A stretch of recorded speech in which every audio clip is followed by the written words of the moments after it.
잠깐 기도하시겠습니다. 하나님, 진실하지 못하고 거룩하지 못한 사람들을 예수 그리스도의 죽으심으로 십자가로 부르셔서 거룩하게 살게 하시고, 거룩하지 못하지만 거룩한 자처럼 살라고 하신 주님의 은혜를 오늘 다시 기억하면서 하나님, 우리의 마음을 만져주시옵소서.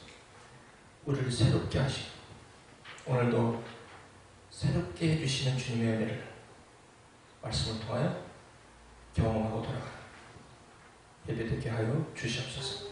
감사하며 예수님의 이름으로 기도하옵나이다. 아멘. 오늘 저는 누가 눈물을 흘리나요? 눈물을 흘리는 자라는 제목으로 오늘 역대하 34장 18절로 21절의 말씀을 보시고 하나님의 말씀을 증거합니다. 우리는 많은 눈물을 흘립니다. 슬퍼서 울고, 속상해서 울고, 안타까워서 울고, 분해서 울고. 여러분, 그리고 너무 기뻐도 눈물이 나고, 너무 감사해도 눈물이 나고, 그렇죠? 여러분, 근래의 눈물을, 어떤 마음의 눈물을 흘리셨습니까? 분노와 상처와 원통함과 그런 걸로 눈물을 흘리십니까? 아니면 감사와 기쁨과 그리고 하나님께서 주시는 말할 수 없는 감동 때문에 눈물을 흘리십니까? 아니, 눈물을 흘리는 것은 드라마 보면서 눈물을 흘리는 분이 참 많더라고요. 저는 원래 눈물이 없는 사람이라 드라마 보면서 옆에서 우는 사람들이 있었어요. 특히 여성분들은 감성적이세요. 이성적이지 않고 감성적이라서 그 상황에 빨리 몰입을 해요. 우리 여성분들이. 그래서 금방 눈물을 흘립니다. 남자분들보다 좀 다른 것 같아요. 남자분들이 굉장히 이성적이세요. 그 감동이 이성적으로 흘리게 될 때 그때 감동이 됩니다. 그래서 남자들은 좀 무뚝뚝하고 굉장히 현실적이고 굉장히 계산적이고 굉장히 이성적이죠. 그래서 남자들에게 요구하는 게 어떻게 이런 거 보고 눈물을 안 흘려? 참 마음이 차가운 사람이라고 얘기를 듣곤 합니다. 근데 남자들이 일반적으로 그렇다는 거예요. 여러분 어떠십니까? 눈물은 어떤 상황 가운데서도 나오는 그런 현상이죠. 우리 현상이죠. 여러분 어떤 눈물을 요즘 흘리십니까? 기쁨의 눈물입니까? 슬픔의 눈물입니까? 원통함의 눈물입니까? 그 아픔의 눈물입니까? 아니면 기쁨의 눈물입니까? 무슨 눈물을 흘리고 계십니까? 어떤 분들 울새가 어디 있어요 지금? 바쁘세요. 울새도 없고 요즘은요, 그죠? 어떤 눈물을 흘리십니까? 오늘 성경은 눈물을 흘리는 자에 대한 소개를 하고 있습니다. 눈물을 흘리며 씨를 뿌리는 자는 기쁨으로 단을 거둔다는 말씀이 있죠. 그 눈물로 씨를 뿌리는 자가 기쁨으로 단을 거둔다는 말씀이죠. 어제 저희 둘째가 아무런 인포메이션 주지 않고 시간이 되니까 식당으로 가자고 해서 갔더니 여러분들이 주로 하시는 다 경험하신 분도 있죠. 프로포즈. 저희는 숨어 있었고요. 가니까 다 준비를 열심히 해놨더라고요. 근데 우리 딸이 그걸 보면서 우리 댄 몰래 카메라를 장착을 해서 저희들이 뒤에 밀실에 가서 몰래 카메라로 보고 있었습니다. 근데 우리 사모님은 몰래 카메라가 어둡고 그러니까 문 열고 나가서 보려고 그러는데 우리 최부병호 형제님이 사모님, 능력은 안 되십니다. 떨리네요. 그래요. 저는 떨리지 않았지만 떨리는 척을 해야 했습니다. 뭘 하는가 봤더니 준비하고 무릎을 꿇고 결혼을 구하는 그 모습을 보게 되었어요. 그리고 이제 들어오라고 해가지고 거기서 저희들이 무르르 나갔죠. 나갔더니 그 딸의 눈에 눈물이 있어요. 그 눈물. 무슨 눈물일까요? 그 눈물은. 무슨 눈물일까요? 기쁨의 눈물이요. 과거에 느껴보지 못한 나를 사랑해주는 사람이 있다는 그런 감기의 눈물 아닙니까? 그 눈물이 있었어요. 아이라인이 지워질까봐 굉장히 염려하면서 저는 기쁘면 뭐 그것까지 뭐 다시 하면 되니까. 그런데 그것도 굉장히 여성분들이잖아요. 그래서 제가 이제 갔어요. 엄마가 먼저 가서 허그를 합니다. 엄마랑 허그할 때 눈물이 있었어요. 그 눈물은 무슨 눈물일까? 또 다른 눈물이었겠죠? 엄마도 허그하면서 눈물을 흘렸을 거예요. 제가 들어갔습니다. 제가 안는데 저는 좀 오래 안았죠. 여러분, 다른 아빠가 더 눈물이 있어요. 여러분 아세요? 제가 어느 결혼식에 가니까 엄마보다도 아빠가 좀 우시더라고요. 딸 결혼하는데. 제가 결혼식은 안 했지만 이제 그 프로포즈를 하는 그런 모습 가운데 제가 이렇게 할 때 저는 억지를 감췄지만 저에게 흐르는 눈물이 있었죠. 그건 무슨 눈물이었을까? 다 표현하기는 어려워도 다 그 눈물의 의미가 있죠. 우리의 삶의 여정여정 가운데 여러 가지 상황 속에 흘리는 눈물이 있다는 것입니다. 그런 것들이 우리의 삶에 아름답게 꾸며지고 좋은 추억으로 남겨지게 되는 것이죠. 오늘 본문의 말씀에 눈물이 나옵니다. 역대하 34장에 이제 역대하 저자는 한 사람을 소개하고 있습니다. 누구냐면 요아스 왕입니다.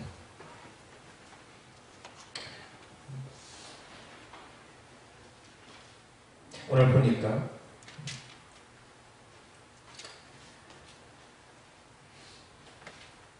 여러분 그 주보에 그 주의식들이 보시죠. 요시야 왕은요 남유다의 왕인데 남유다의 참 믿음이 괜찮은 왕 중에 한 명이었습니다. 요시야 왕은요 히스기야 왕 참 믿음 좋았죠? 히스기야 왕의 증손자입니다.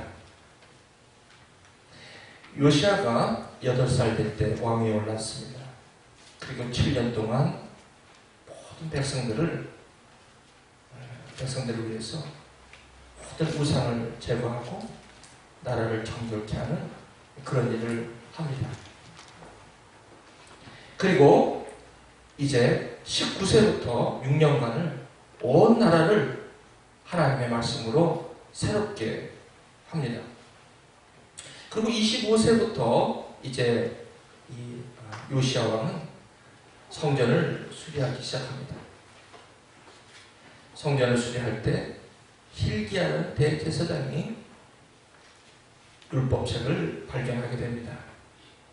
율법책을 발견했다는 것은 율법책이 있었는데 그날에 관심이 없었다는 것입니다.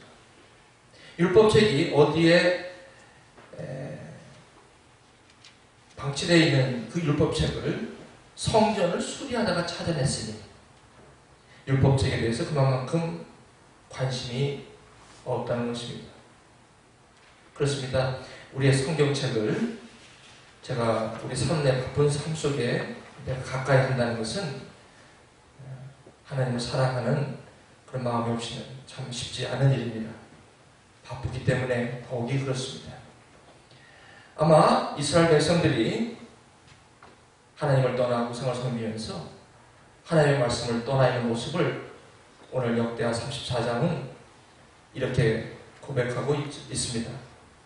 힐기야 제사장이 해벌떡 오면서 왕이여 왕이여 율법책을 찾았다라고 얘기합니다. 그래서 이 요시야 왕은 그 율법책을 가지고 오라고 하면서 그 율법책을 좀 읽어보라고 하는 장면이 오늘 저와 여러분들이 읽은 이야기입니다. 서기관 사반이 또 왕에게 고하여 가로되 제사장 hil기야가 내게 책을 주더이다 하고 사반이 왕의 앞에서 읽음에 이제 드디어 오랜만에 성경책을 읽는 것과 같은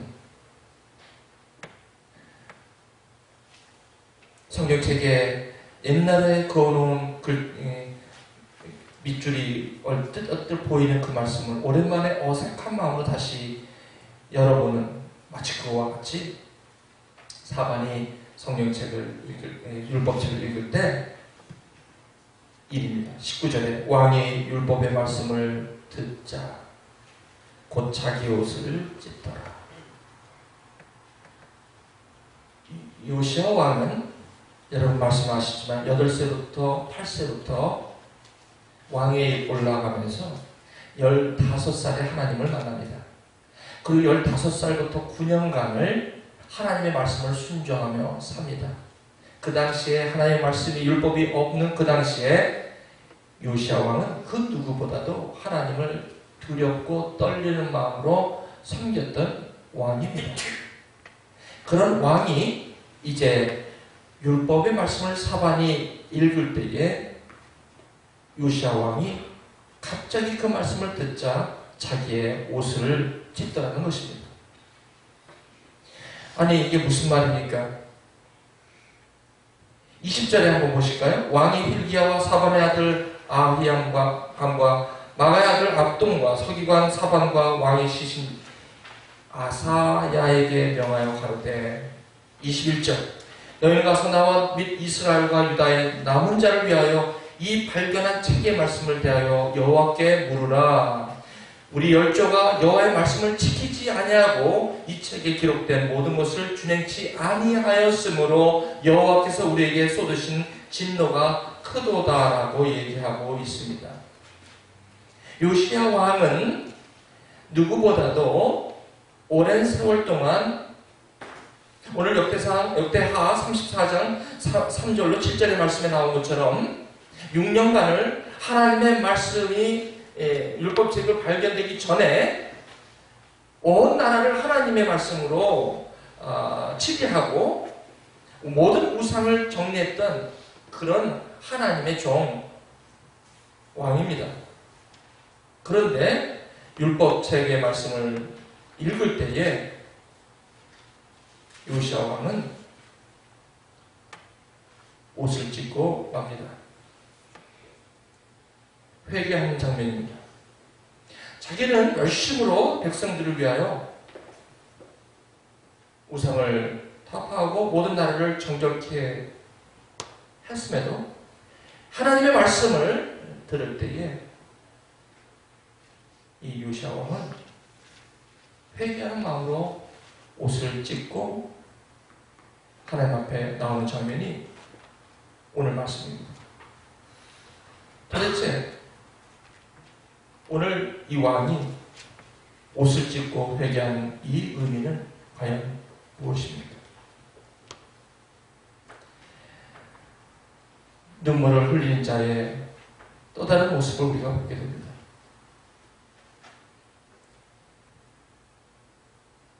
성경에는 우는 모습이 예수님이 우시는 모습이 몇 번 나옵니다. 그리고 요셉이 우는 장면도 몇 번 나옵니다.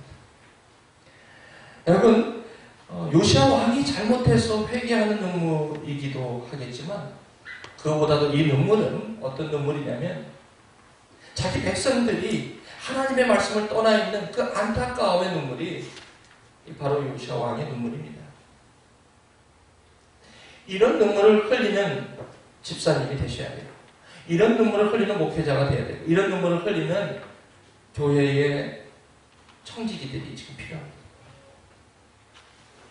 왜냐면 이런 율법의 말씀을 들을 때 이렇게 눈물을 흘릴 수 있는 분이라면 하나님의 말씀에 마음이 있는 자가 말씀을 볼 때에 눈물을 흘릴 수 있다는 거죠.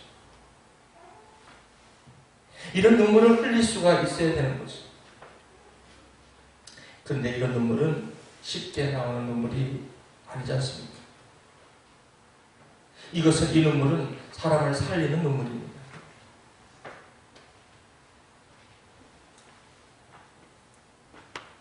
우리가 분통하고 원통하고 상처 때문에 우는 눈물은 우리에게 고침이 없습니다. 우리에게 치유가 없습니다.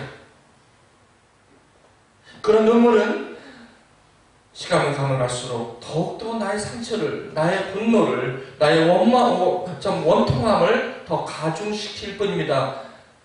회개가 없고 치유가 없는 눈물입니다. 그러나 오늘 이 요시야 왕이 흘린 이 눈물은 치유가 있습니다. 이 눈물은 회복이 있습니다. 이 눈물은 하나님께서 주시는 눈물입니다. 나사로가 죽어서 3일 만에 정말 썩는 냄새가 나는 무덤에서, 그런 가운데서 예수님께서 입성하십니다. 그때 마리아가 뭐라고 합니까? 예수님이 여기 계셨더라면 나을 거라고, 죽지 않았을 것이라고 요한복음 11장 35절에 얘기하죠. 그때 주님께서 나사로를 보시면서 우셨다고 합니다. 우시면서 나사로야 나오너라. 이 눈물은 무엇입니까? 살리는 눈물이에요. 죽어있는 자를 살리는 눈물이에요. 원망하고 상처 같은 그런 눈물이 아니라 주님께서 흘리신 이 눈물은 나사로를 살리는 눈물이에요. 요셉이 야곱 아버지가 죽습니다. 야곱이 죽으니까 그 형들이 아버지가 나이가 되어 죽자 형들은 요셉 자기 동생이 자기를 해할까봐 걱정하면서 야곱에게 아버지가 우리를 살려두라 하셨다라고 얘기합니다. 그때 요셉이 그 말을 듣자 옵니다. 왜 옵니까? 형들이여, 내가 당신들을 하나님을 대신하리이까? 내가 어찌 하나님의 일을 대신해서 형들을 내가 어떻게 해야 할 수 있겠습니까? 내가 형들을, 하나님께서 형들을 앞서 나를 보내시고 형들을 구원하기 위하여 하나님께서 나를 미리 보내셨다라고 제가 이미 말씀드렸지 않습니까? 라고 했는데 그 형들은 두려워하더라는 것입니다. 그때 요셉은 울고 맙니다. 웁니다. 그 우는 것을 보시면 용서의 눈물이요, 회복의 눈물입니다. 이런 눈물이 있어야 된다는 것입니다.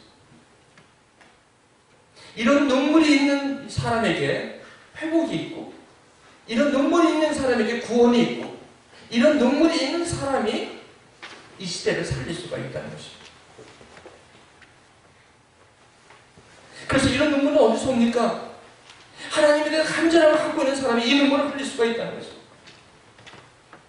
말씀을 듣는 사람이 이 눈물을 흘릴 수가 있다는 거예요. 여러분, 말씀을 듣는 것도요, 여러분 말씀을 보시면서 역대하라든지 이 성경 말씀 보시면서 그냥 이렇게 눈으로 보시는 게 아니라 그 안에서 성령께서 말할 수 없는 그런 하나님의 고귀한 음성을 주시는 그 음성을 들을 수 있는 귀.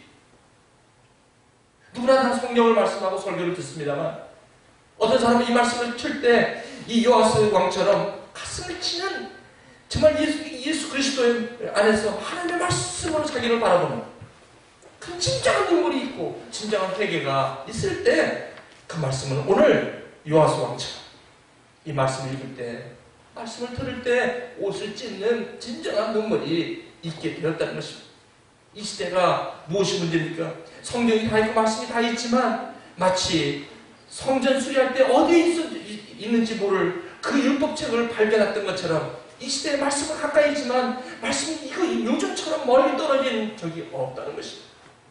차라리 드라마가 가깝고 차라리 그렇죠. 미디어에 너무 익스포즈가 되어 있기 때문에 아이폰과 여러 가지 굉장히 쉽게 액세스할 수 있는 그런 것들로 우리가 많이 가까이 있지 하나님의 성경의 말씀이 우리에게 멀리 있다는 사실은 부인할 수가 없는 것입니다. 노력을 해야 됩니다. 옷을 찢는 노력을 안 하면 하나님의 말씀을 우리가 들을 수가 없고 그 귀한 회복의 눈물, 치유의 눈물은 절대 있을 수가 없다는 우리는 눈물이 있기에 누굴 찾아가서 얘기해보고 싶고 누구한테 가서 위로받아보고 싶고 이 사람 찾아가서 얘기 들어보고 내가 괜찮지? 내가 이거 잘못된 거야? 그 구하며 사람에게 위로를 구하려고 하는 이 시대에 진정한 치유는 없다는 것입니다. 사람하고 얘기해봐야 그 사람이 나를 치유할 수가 없다는 것입니다. 우리는 여전히 나와 같은 의견이 있는 사람을 끊임없이 찾아가고 그 사람에게 내가 동정을 받기 원하고 그래서 내가 괜찮다면서 인정받기 원하는 그 목마음 가운데 가지만 결국은 해결함이 없다는 것입니다. 나를 아시고 나를 조성하시고 나의 머리끝부터 발끝까지 하시는 그분의 말씀에 해결함이 있을 때 그때서야 비로소 나사로가 사는 것입니다. 그때 비로소 형들이 그 두려움에서 벗어나는 것입니다. 그때 비로소 진정한 자유가 있는 것입니다. 올해 한 해를 마무리하면서 하나님께서 누굴 찾습니까? 실력 있는 자를 찾는 게 아닙니다. 말을 잘하는 사람을 찾는 게 아닙니다. 잘생기고 스펙이 좋은 사람을 찾는 것이 아닙니다. 많은 재력가를 찾는 것도 아닙니다. 겸손한 사람, 자기가 어디서 와서 어디로 가는지를 알고 그 하나님의 말씀과 개인적으로 그분과 다이얼로그, 스피리추얼한 인스피레이션을 가지고 그분과 날마다 데일리 그의 나의 주되심을 고백하는 사람, 영적인 스피리추얼 사람, 이런 사람들이 이 시대를 견딜 수가 있고 이런 사람들이 사람을 살리는 일에 하나님 앞에 쓰임을 받을 수가 있다는 것입니다. 목사라고 다 살리는 것도 아니고 집사라고 다 살리는 것도 아니고 장로라고 해서 사람을 살리는 것이 아니라 그분이 갖고 있는 데일리 라이프에서 아무도 모를 때에 자기가 말씀으로 그 하나님과 깊이 있는 교제를 할 수 있는 눈물이 있는 사람, 그 사람이 한 사람의 섬김이 하나님께서는 함께 하신다는 말씀입니다. 말씀의 해갈입니다. 말씀을 들을 때 자기가 변하게 합니다. 요하스 왕은 울고 맙니다. 그때 하나님이 이걸 보십니다. 항구적으로 읽으실 텐데 그 말씀이 34장 한번 같이 한번 읽어보실까요? 이거 한번 읽어보십니다. 27절. 이 말씀은 하나님께서 요하스의 눈물을 보시고 옷을 찢는 거 보시고 하나님이 답변하신 것입니다. 하나님이 이런 사람의 기도가 이런 사람의 눈물을 보신다는 것입니다. 한 목소리 34장 27절 여기 스크린에 있습니다. 시작. 내가 이곳과 그 거민을 가리켜 말한 것을 너가 듣고 마음이 연하여 하나님 앞 곧 내 앞에서 경계하여 옷을 찢고 통곡하였으므로 나도 내 말을 들어라. 여호와가 말합니다. 하나님이 눈물을 보신다는 것입니다. 가벼운 눈물이 아니라 원통에서 오는 눈물이 아니라 맨날 오는 눈물이 아니라 십자가를 지고 그 모든 피와 물을 다 쏟으면서 올라갈 때 요프라를 청년에게 십자가를 줄 때 그때 여인들이 옵니다. 지저스 지저스 올라가시다가 갑자기 여자여 나를 위하여 울지 마라. 내 자녀를 위해서 울어라.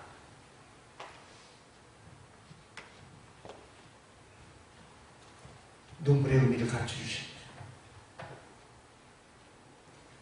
하나님께서 이 눈물을 보시면 다 같은 눈물을 보는 게 아니에요.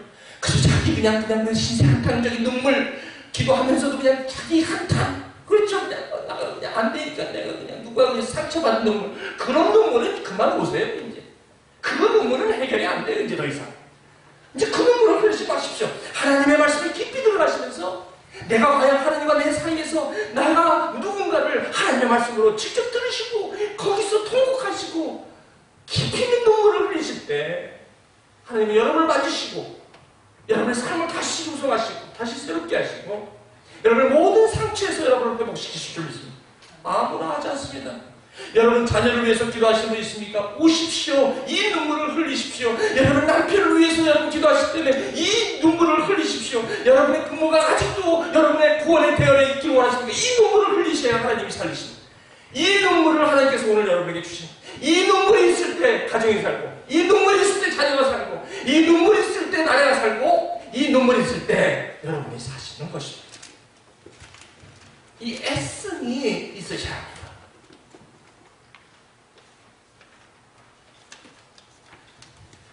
이제 시간이 돼서 오늘 참 여러 가지 예배 가운데 뭐 이렇게 많다 보니까 이 말씀을 좀 나눠야 되는데 말씀 시간이 자꾸 줄어들어서 죄송합니다.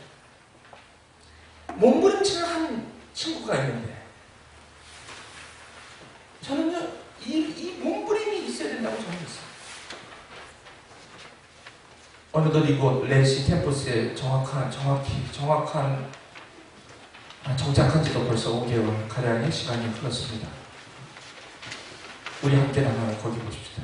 처음 이곳에 도착했을 때는 2년간의 취업 불안 끝에 학교를 다시 다닐 수 있다는 사실만으로도 감사했습니다. 새로운 환경에 적응하며 낯선 사람들과 인연을 다져가는 일이 물론 쉽지만은 않습니다. 하지만 이보다 더 힘들었던 것은 무엇보다 제 자신을 지키는 일이었습니다. 학생으로서 제가 싸워야 하는 일은 예배가 제 학업이 연구보다 우선순위에 있음을 인정하는 일이었습니다. 이것이 바로 제 인생의 라이프 스타일을 결정한 일이었기 때문입니다. 가족의 경제난으로 생활비가 부족하여 빵 조각으로 식사를 대신하였을 시절에도 렌트를 낼 형편이 못되어 이 집 저 집 교인들의 집에 신세를 져가며 떠돌이 생활을 하던 시절에도 이런 부족한 모습이었을 언정 나에게 맡겨진 작은 하나님의 달란트 하나로 섬기는 일이 그저 감사하고 기쁨이 되었던 시절을 다시 한번 회고해 봅니다. 이제는 자립할 수 있는 경제적인 독립권도 주시고 좋아하는 공부와 연구도 실컷 할 수 있는 환경으로 저를 인도해 주셨습니다. 그렇다면 하나님을 더 감사하고 섬겨야 하는 것이 당연한 이치가 아닐까요?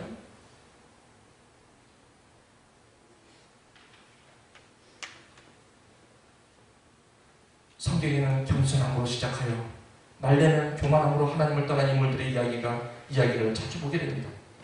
하나님은 변하지 않으시는데 사람은 상황에 따라 변합니다. 이것이 저에게도 피할 수 없는 싸움이었습니다. 얼마 전까지 제가 로테이션을 듣고 있던 연구실은 1년차 대학원생이 혼자 연구실에 남아있는 것을 안전상 이유로 금하고 있습니다. 하루는 제 실험이 밤늦게까지 진행이 되자 마지막까지 남아서 저를 기다리던 연구원 한 사람이 제게 굳은 소리를 하였습니다. 왜 아침에 일찍 와서 이 실험을 미리 계획하고 진행하지 않았지? 때로는 아침 묵상을 하고 오전 수업을 참석하다 보면 연구실 출근이 오후로 늦어지는 경우도 있습니다. 하지만 차마 아침 묵상을 하다 보니 하고 변명하고 싶지는 않았습니다. 이 일이 있은 후로 왠지 마음속에 회의감이 들기 시작했습니다. 내가 왜 아쉬운 소리까지 들어가며 아침 묵상으로 섬겨야 하는지. 그런데 이러한 상황 가운데 머슴교회 세문화에 초청을 받으면서 갈등은 극에 달했습니다. 주중 수업과 연구를 빠져야만 참석할 수 있는 일정이었습니다. 연구실 데이터 하나 뽑아내기가 아쉬운 상황인데 정말 이렇게까지 하셔야 합니까? 불평과 불만은 이미 하늘을 찌르고 있었습니다. 그런데 지난 2년간의 삶이 순간 주마등처럼 스쳐 지나가기 시작했습니다. 형편은 녹록지 않아도 나에게 맡기신 일 하나에 감사하고 충성했던 시절들, 내가 내 삶의 하루 이틀도 드리기 아쉬울 만큼 이렇게 교만해졌구나, 어느새 내 공부와 연구가 우상이 되어버렸구나 라는 깨달음이 가슴을 치기 시작했습니다. 그렇게 저는 좁은 길을 향해 어렵사리 제 발걸음을 돌렸습니다. 그런데 그 발걸음이 후회가 되지 않습니다. 늘 그 길에는 예배가 있었고 생명이 있었습니다.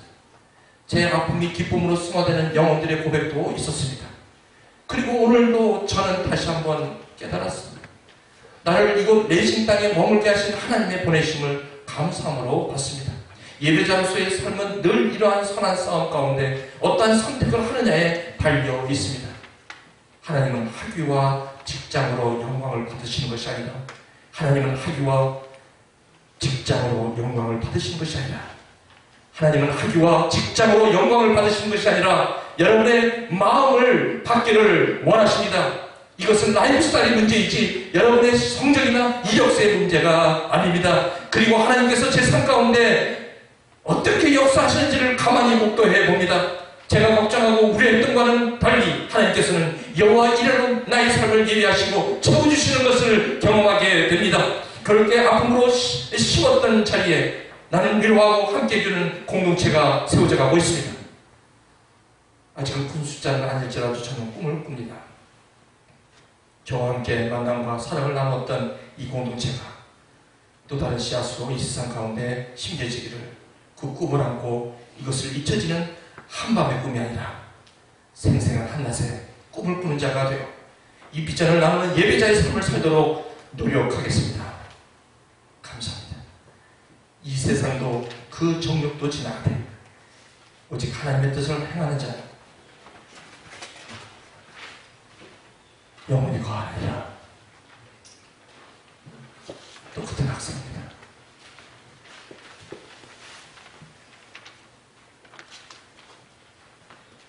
여러분 대학교 청년 있을 것 같은 청년 여러분들이, 교우 여러분들이 예수냐 예수냐 아니면 내 자식이냐, 예수냐 내 성공이냐, 예수냐 내 이력서냐, 이래서 가주시오. 선택하셔. 기도하시겠습니다. 하나님, 네, 그렇습니다. 하나님 다 해주신 것을 눈으로 보면서도 그걸 믿지 못하는 우리 연약함이 있습니다.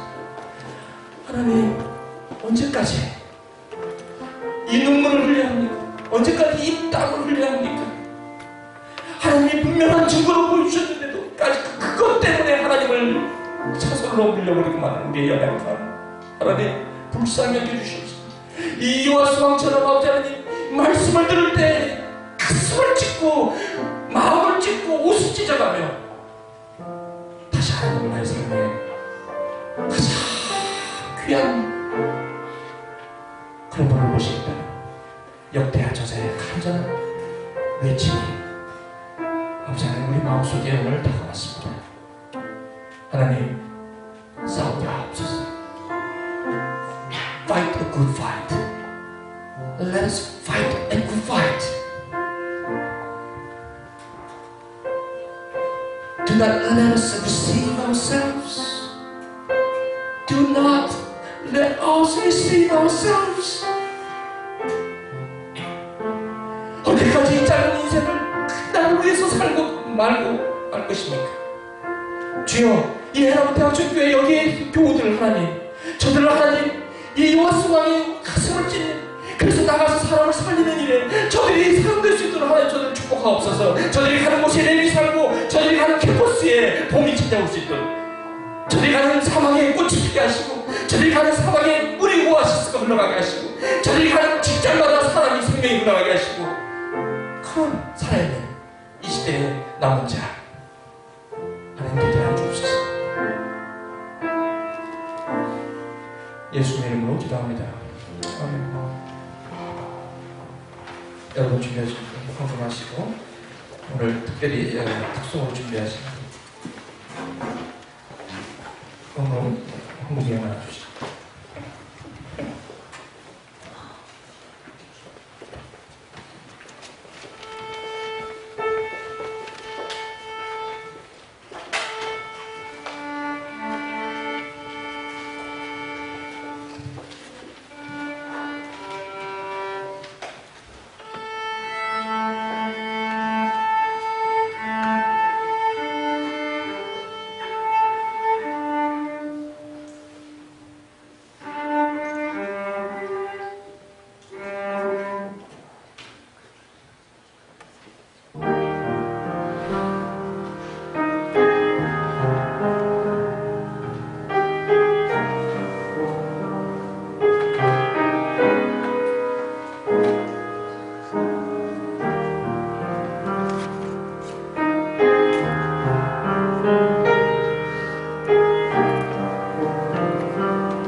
나의 달려갈 길 다 가도록 나의 마지막 호흡 다 하도록 나로 십자가 봉제하신 나의 나 된 것은 다 하나님의 은혜라.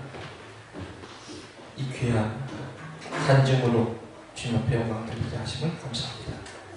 하나님, 어차피 다 할 수 없는 인생이라면, 어차피 결코 질 수 없는 것이라면, 어차피 내 인생이 다 가도록 소유할 수 없는 것이라면, 영원히 놓쳐서는 안 되는 그것, 예수 그리스도를 우리 삶에 고집하며 이 세상을 거슬려 살아있는 물고기처럼 이 세상을 거슬러 올라가는 하나님 아들 딸 되게 하여 주시옵소서. 부담감을 가지고 주님 앞에 우리의 마음을 들여오니 주님 받아주시고 이 제물에 하나님의 마음, 아버지 하나님 아벨의 마음으로 아벨의 제사를 받아주시기 원합니다. 살아계신 예수님 이름으로 기도하옵나이다. 아멘. 다 일어나셔서 오늘 우리 살아계신 주님 찬양하시고요. 오늘 예배로 마치도록 하겠습니다. 주 하나님 생대에서 우리 기쁜 마음으로 살아계신 주 나의 참된 소망, 걱정 근심 전혀 없네. 사랑의 주 내 갈 길도 아니 내 모든 삶의 기쁨 오늘 주님 우리 박수 치면서 한번 주님 앞에 기쁨으로 드리시는 시간 됐습니다.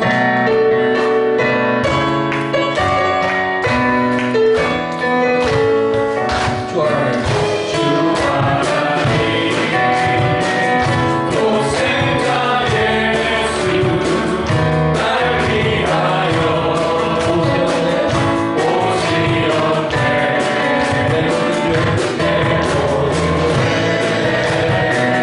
나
사랑하시니 세상의 소리에 흔들리지 않고